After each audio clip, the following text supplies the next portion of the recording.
Assalamualaikum warahmatullahi wabarakatuh. Video kali ini kita akan membahas tentang penurunan limit SPayLater ataupun S-Pinjam. Jadi di sini kenapa alasannya limit kalian atau limit kredit yang biasa kalian gunakan untuk pembayaran SPayLater itu ya nggak ngapa-ngapain tapi terus berkurang juga. Nah ini dialami oleh beberapa orang akhir-akhir ini ya. Nggak cuma 1-2 orang aja tapi lumayan banyak. Beberapa hari ini, beberapa minggu terakhir ini mulai berkurang limitnya tanpa ada sebab dan juga tanpa ada pemberitahuan.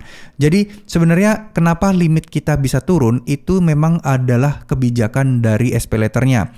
Dimana di website resmi SPayLater itu sudah ditunjukkan atau mungkin ada pernyataan resmi dari SPayLater bahwa limit SPayLater kita itu bisa sewaktu-waktu sesuai dengan dari Shopee PayLater-nya itu bisa disesuaikan atau mungkin diturunkan dan juga bisa juga dinaikkan. Artinya kita tidak bisa atau tidak ada ketetapan khusus bahwa limit kita itu pasti sekian, gak ada.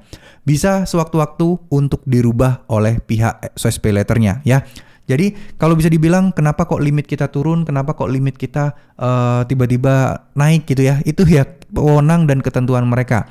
Cuman di sini berdasarkan pengalaman teman-teman, kita bisa simpulkan bahwa ada beberapa faktor yang menyebabkan limit SPayLater kita itu terus turun dan disesuaikan. Faktor yang pertama bisa jadi karena akun kalian dianggap bermasalah atau mencurigakan atau mungkin pernah telat bayar atau gagal bayar. Jadi pernah telat bayar sehari 2 hari, maka udah nilai ibaratnya kayak ada kredit point atau kredit skor kalian itu menurun, maka limit kalian bisa diturunkan. Nah ini biasanya sering kali terjadi ya. Terus kemudian bayar atau pelunasan terlalu cepat.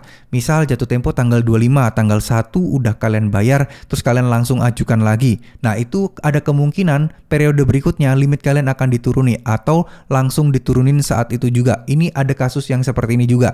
Jadi nanti limitnya itu akan dibalikin normal lagi setelah ya seharusnya utang kalian tuh lunasnya kapan itu akan jadi balik lagi ya. Intinya adalah kalian melunasi tapi limit kalian nggak berubah, masih tetap seperti kalian masih ada utang. Nah ini sebagian orang menganggapnya limitnya tiba-tiba turun padahal tagihan nggak ada, udah lunas tapi tulisannya di situ limitnya seperti saat belum dibayar. Nah itu adalah beberapa hal atau beberapa kasus yang terjadi.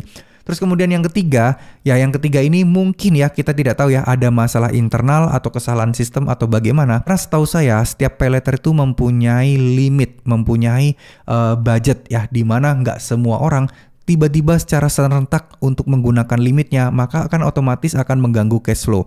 Jadi bisa jadi untuk menanggulangi tersebut ada beberapa kasus yang limitnya mungkin diturunkan. Ini terjadi di berbagai macam PayLater ya, tidak menjurus ke SPayLater doang. Saya juga tidak tahu apakah SPayLater seperti itu juga atau tidak, tapi kasus-kasus seperti ini bisa mungkin terjadi. Ingat ya, PayLater itu tidak seperti kartu kredit di mana kalau limit kalian sekian terus tiba-tiba limit kalian jadi turun, nggak gitu. PayLater pada umumnya itu mempunyai wewenang khusus tanpa harus memberitahu kalian bahwa limit kalian bakal diturunkan atau bakal dinaikkan juga. Sebenarnya kalau dinaikkan sih agak jarang ya kemungkinannya. Paling beberapa orang aja yang aktif terus kemudian penggunaannya bagus itu yang dinaikkan. Tapi kalau buat kita-kita yang jarang pakai terus kemarin sekali pakai terus kesan mencurigakan, itu bisa diturunkan limitnya. Nah sekarang bagaimana caranya untuk mengembalikan limit? Tentunya ya harus dengan penggunaan yang wajar, harus dengan penggunaan yang normal, aktif lagi, memperbaiki kredit skor dan lain sebagainya.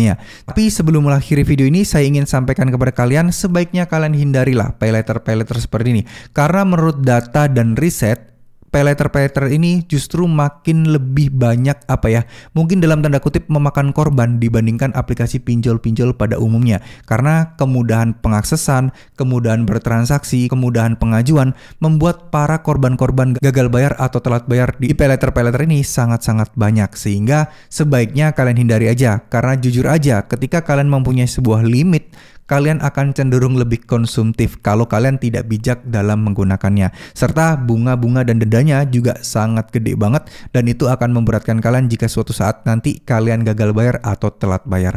Ya, terima kasih. Mohon maaf jika ada salah-salah kata. Wassalamualaikum warahmatullahi wabarakatuh.